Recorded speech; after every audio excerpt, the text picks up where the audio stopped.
J'espère que vous allez bien, j'espère que vous vous portez bien. La nomination du général Hassan, le grand retour du général Hassan, le retour peut être inattendu, c'est un véritable coup de théâtre politique en Algérie. La nomination du général Hassan à la tête de la DGSI, la Direction Générale de la Sécurité Intérieure, le plus puissant service de renseignement en Algérie, l'agence de renseignement la plus importante des services secrets algériens, est un véritable coup de théâtre. Est un coup de théâtre qui est survenu dans un contexte bien précis. Le général Hassan est pratiquement à la retraite depuis 2013. Ça fait maintenant plus de 10 ans. Il a fait 5 ans de prison de 2015 à 2020. Et il n'a été innocenté et réhabilité qu'à partir de 2021, qu'à partir de fin mars 2021. Depuis, il est dans une retraite déguisée. Parce que quand on est un ancien des services secrets algériens, on n'est jamais à la retraite. On opère toujours dans les salons, on opère toujours dans les coulisses, on est toujours consulté. D'autant plus que le général Hassan n'a jamais rompu de son contact, n'a jamais rompu ses relations avec le général Tofek. Il est resté fidèle au général Tofek. Il a continué à fréquenter le général Tofek. Il est resté vraiment extrêmement loyal au général Tofek. Et c'est l'officier le plus préféré du général Tofek. Le général Hassan, son retour maintenant, alors que depuis 2022, des voix appellent à son retour, et ce retour avait été refusé par Tebboune et même par Chengueleha. C'était une idée qui a été écartée. Si aujourd'hui elle a été acceptée, et si aujourd'hui on fait appel à lui, c'est parce que le régime algérien est dans une situation catastrophique.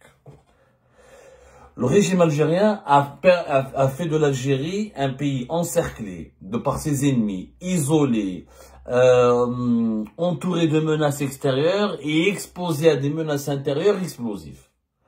Le général Hassan, s'il a été rappelé aujourd'hui, c'est pour jouer le rôle du sauveur.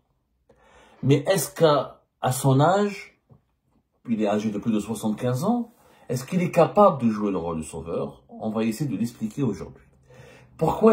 Quel est le rôle de sauveur qu'il doit accomplir, ou dont on attend qu'il puisse l'accomplir?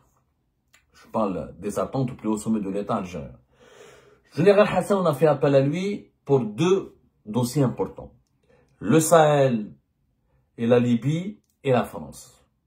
Le Sahel et la Libye sont liés, parce que c'est la même continuité géopolitique, et le problème du Sahel a éclaté juste après l'effondrement de le régime libyen de Mohamed Kadhafi en 2011.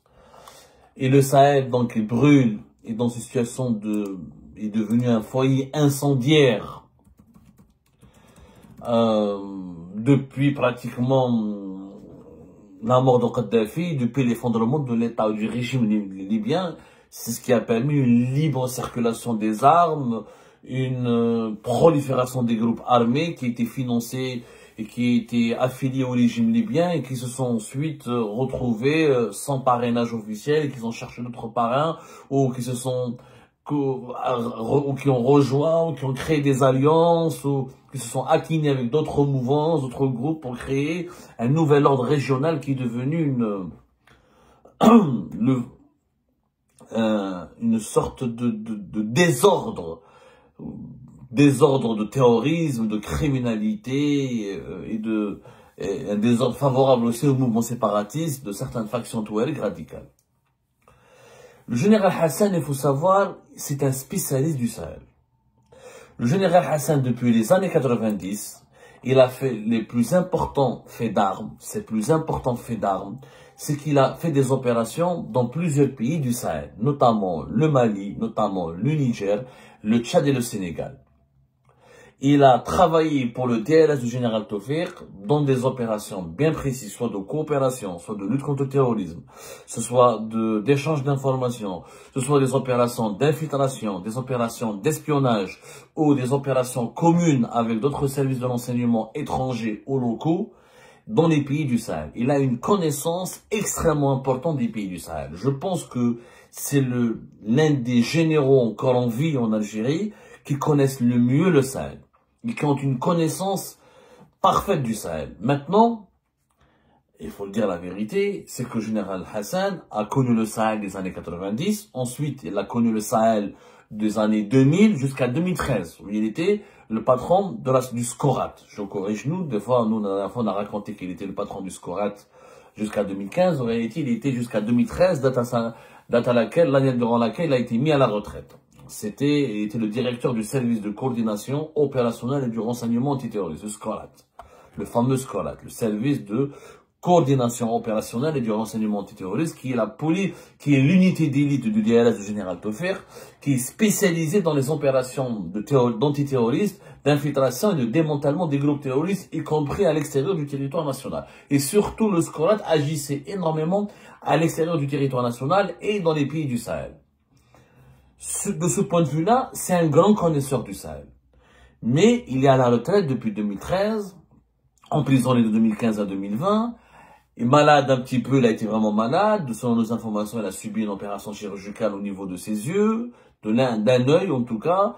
Mais selon notre source proche de lui, il est en forme, il n'a pas de maladie handicapante, il est en bonne santé, il n'est pas, il n'est pas affaibli par une maladie grave. Il a que quelques petits pépins de santé qui s'expliquent par l'âge. Maintenant, est-ce qu'il a gardé ses sources? Est-ce qu'il a gardé ses réseaux? Le Sahel, de 2015 à 2020, il a changé. Et de 2020 à 2024, il a changé. Alors là, nous avons deux sons de cloche différents. Un premier de son de cloche qui est sceptique, qui nous dit, oui, Hassan est une légende, mais c'est une légende du passé. Et peut-être, c'est pas les mêmes réseaux, c'est pas le même Sahel, c'est pas la même configuration. Avant, il n'y avait pas les Russes, il n'y avait pas les Émiratis, il n'y avait pas les Turcs et les Qataris, il y avait pas, les Marocains n'étaient pas aussi présents. Aujourd'hui, ça a changé. Ça, c'est le premier son de cloche qui, on va dire, c'est l'état d'esprit sceptique. Celles et ceux qui mettent en doute la capacité réelle du général Abdelkader Aït-Warabi, son véritable nom, c'est le général Hassan, à redresser la barre et à permettre à l'Algérie de revenir en force au Sahel. D'autres sources disent que non. D'autres sources, l'autre son de cloche, il est positif, il est enthousiaste. Il affirme que, et ces sources-là affirment que le général Hassan n'a jamais, il a gardé ses contacts, c'est que les mêmes acteurs qui étaient allés pour le général Hassan sont toujours sur place, qu'il y a des nouveaux acteurs, mais les mêmes acteurs ont toujours des connexions importantes, et que le général Hassan, grâce à ses actions du passé, il pourrait facilement relancer ses réseaux, remettre en place de nouveaux réseaux, remettre en place des nouveaux contacts et réaliser des percées au Sahel. L'Algérie, elle a un objectif. L'Algérie, aujourd'hui, elle veut trouver une solution, comment rompre, parce qu'elle est éjectée du pays du Sahel. Nous sommes totalement, l'Algérie, elle est bloquée au Sahel. C'est vraiment, ce qui se passe, c'est inédit dans l'histoire de l'Algérie. On a été chassé du Sahel, comme la France. L'Algérie, elle a été chassée du Sahel. Les pays du Sahel, le Mali, le Niger et le Burkina Faso ne veulent plus parler de l'Algérie. Ils tournent le dos à l'Algérie, ils veulent parler qu'avec le Maroc, les Émirats et la Russie. Et un peu la Turquie. Et un peu les États-Unis d'Amérique. Mais l'Algérie, comme la France, elle est totalement éjectée du Sahel. Il n'y a plus de coopération, l'Algérie a une très mauvaise image, très mauvaise réputation, les réseaux proches du régime algérien sont combattus, diabolisés, et ils risquent même d'être arrêtés, assassinés, et vraiment, on ne peut plus être pro-algérien aujourd'hui au Sahel. À cause de la crise diplomatique et politique qui a été enclenchée par le régime Tebboune avec les autorités de transition au Mali, au Niger et au Burkina Faso, qui sont soutenues par la Russie et soutenues aussi par le Maroc et les Émirats, ont obtenu suffisamment de force pour affronter l'Algérie, pour dire à l'Algérie, on n'a plus besoin de vous. On n'a plus besoin de l'Algérie, on n'a plus besoin de vous. Vous soutenez, mis à part les Touaregs indépendantistes et quelques réseaux et leurs alliés, plus personne ne parle à l'Algérie au Sahel. Cette situation est dangereuse. Pourquoi? Parce que les États du Sahel ont remplacé l'Algérie, le vide qui a été laissé par l'Algérie qui était le grand frère, à la fois sur le plan économique, sur le plan financier, sur le plan sécuritaire. Aujourd'hui, l'Algérie, elle est en train d'être, le vide laissé par l'Algérie est en train de combler par les Émirats et la Turquie et le Maroc. Le Maroc forme des militaires des pays des États du Sahel, la Turquie c'est elle qui fournit les armes, et les Émirats c'est elle qui apporte les financements et qui aide aussi dans pas mal de projets. Or, l'axe Rabat, Abu Dhabi est l'axe qui est le plus hostile aux intérêts géostratégiques de l'Algérie, aux intérêts diplomatiques de l'Algérie, aux intérêts sécuritaires de l'Algérie. La crainte du régime algérien actuel, et qui est légitime, elle est fondée, est de créer une sorte d'un groupement ou d'un bloc régional de pays qui sont totalement hostiles à l'Algérie. Burkina Faso, Niger, Mali, s'ils s'alignent sur la politique du Maroc et s'ils s'alignent sur les intérêts des Émirats, ils vont devenir totalement hostiles à l'Algérie, et avec l'armement et le soutien de la Russie, et tous les groupes armés radicaux, islamistes et séparatistes, s'ils sont chassés des pays des États du Sahel, vont se retrouver où? Ils vont se replier sur le territoire algérien. Donc ils vont essayer de se reconstituer sur le territoire algérien et de prospérer sur le territoire algérien, au risque de provoquer des atteintes dangereuses, pour ne pas dire fatales, à la sécurité nationale et à la stabilité de l'Algérie. C'est-à-dire que le séparatisme touareg, s'il est vaincu au Mali, au Niger et au Burkina Faso, il pourrait se développer davantage sur le bon sud algérien. Et le djihadisme islamiste, s'il est vaincu et éjecté, chassé des pays du Sahel, il va se retrouver sur le sol algérien, et là, ce serait une catastrophe. Le sud algérien, avec tout le problème de pauvreté, des inégalités, etc., ça peut être un Sahel bis, ça peut être le nord du Mali ce que le nord du Mali a subi de 2011 à 2000 jusqu'à aujourd'hui, c'est le sud de l'Algérie qui pourrait subir dans les années à venir. Et là, ça menacerait l'intégrité territoriale et la survie de l'Algérie en tant qu'État. Donc le général Hassan a été nommé aujourd'hui parce que le pouvoir algérien, pardonnez-moi l'expression, est dans la merde. Il est dans la merde. Sans secret. Tebboune a échoué totalement. Au Sahel, Mohamed Jebbar, qui a dirigé l'enseignement extérieur, il a échoué radicalement et magistralement au Sahel. Nasser Djen, c'est pas sa spécialité, c'est un gars de l'intérieur. Tout ce qui concerne l'international, c'est pas du tout son affaire, il n'a pas le profil. Donc, il fallait un homme qui puisse gérer ce dossier. Mais à part Général Taufer, Général Hassan, il n'y a personne en Algérie. Plein comme sincèrement. Mais celui qui est mort, celui qui est malade, celui qui a disparu. Mais à part Hassan et Taufer, il n'y a personne au sein du régime algérien actuel qui sont capables d'insuffler une dynamique, de changer de stratégie, de proposer de nouvelles approches, de reconstituer un petit peu l'influence de l'Algérie dans le Sahel, de négocier des compromis avec les nouveaux dirigeants du Sahel. Avec toujours comme objectif d'empêcher ou de limiter du moins leur basculement dans le camp du Maroc et des Émirats et des autres puissances régionales et mondiales qui pourraient avoir une politique très hostile à l'Algérie. Deuxième dossier, la France. La Libye, elle est liée au Sahel. Le Scorat, à l'époque du général Hassan, menait plusieurs opérations au sein du territoire libyen. Ils connaissaient bien les factions libyennes. Le général Hassan travaillait beaucoup en Libye aussi, comme il a travaillé au Sahel. Et surtout, pour revenir à la France, c'est qu'il connaît très très bien les Français. Le général Hassan a mené des opérations communes avec les services secrets français. Il y a eu pas mal de coopération entre lui et les services de lutte antiterroriste des services secrets français. D'ailleurs, le message qui a été envoyé à Paris, par Alger, juste avant la nomination de Hassan, pour essayer d'avoir une décrispation dans les relations bilatérales, est un message très clair, consistant à dire aux Français, bientôt il y aura un haut responsable qui sera nommé à la tête dans un poste sensible en Algérie, un haut responsable que vous connaissez bien, avec lequel vous avez déjà travaillé, avec lequel vous avez déjà collaboré, et qui sera l'un de vos futurs interlocuteurs. C'était une manière de rassurer les Français, d'essayer de baisser les tensions avec la France. Parce que l'Algérie ne peut pas se permettre d'avoir des foyers de tension partout. Au Sahel, en Libye. La Libye, c'est très grave.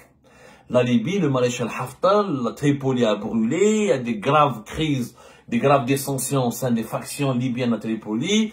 Il est possible que dans les jours et les semaines à venir, les factions qui étaient fidèles au gouvernement de Tripoli l'abandonnent, le trahissent pour aller partiser avec Haftar et pour mettre toute la Libye sous la coupe de Haftar et donc sous la coupe des Émirats et de l'Égypte, qui sont des concurrents directs et des adversaires directs de l'Algérie, parce qu'ils n'ont pas les mêmes intérêts, parce que leur objectif est de créer, encore une fois, un cordon régional qui partage leurs intérêts, leurs feuilles de route et leur agenda, au détriment de l'agenda et des feuilles de route de l'Algérie.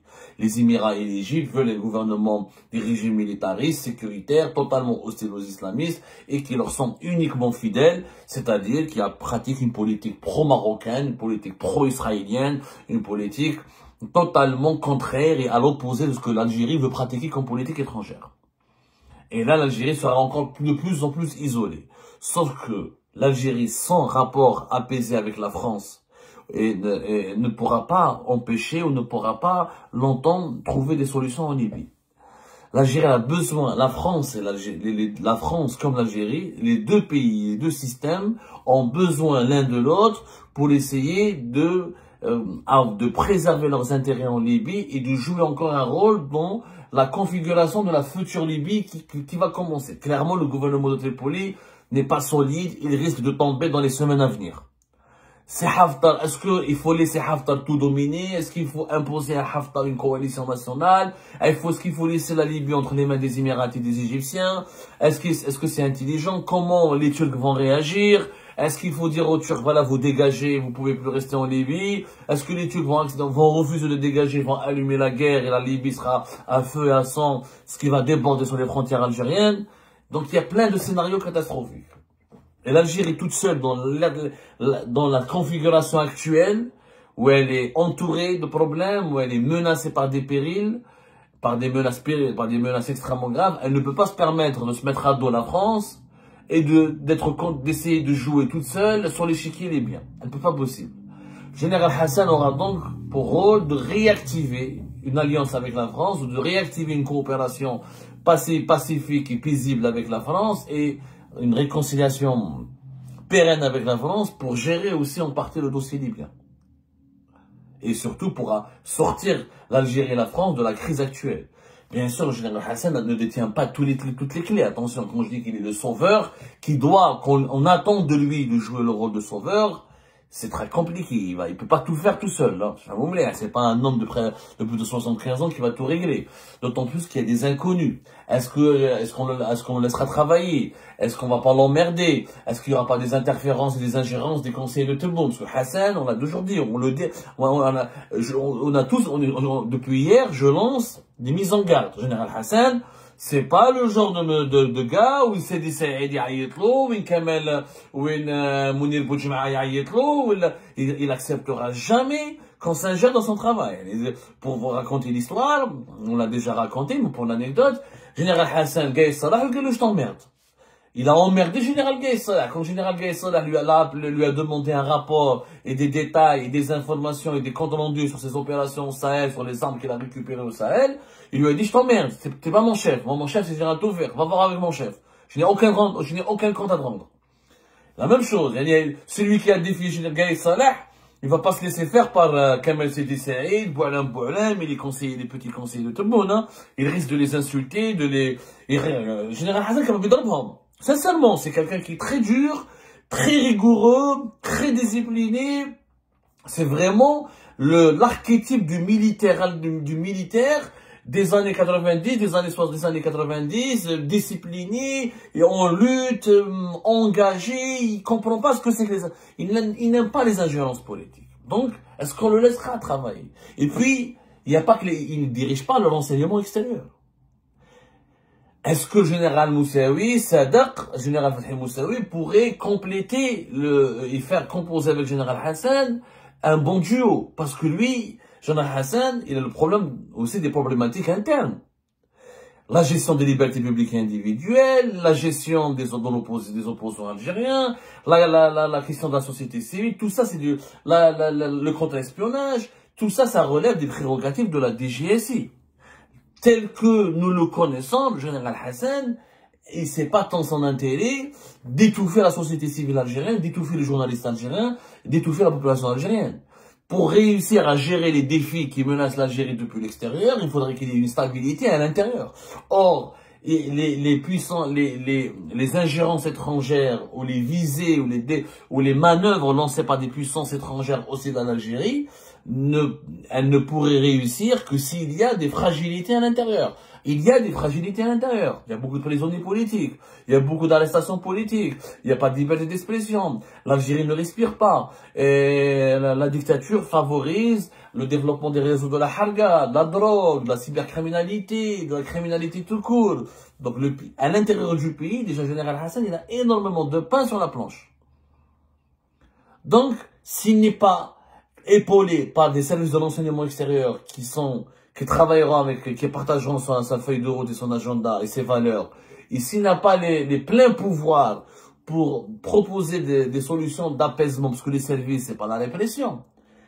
Dans l'histoire de l'Algérie, les services ont d'abord et toujours privilégié le compromis, la négociation, le dialogue et la diplomatie pour maîtriser et neutraliser les opposants à l'intérieur du pays. Tout en leur garantissant une certaine marge de manœuvre, ils s'assurent de les contrôler.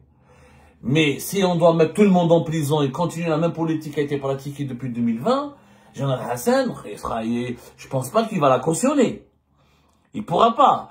Il va quoi faire? Il va surveiller, il va comment lutter contre les frustrations nationales qui sont provoquées par la trop de répression dans le pays, ou comment essayer de reconstituer l'influence de l'Algérie et protéger les intérêts de l'Algérie au Sahel et en France et en Libye. Donc, ça paraît extrêmement compliqué.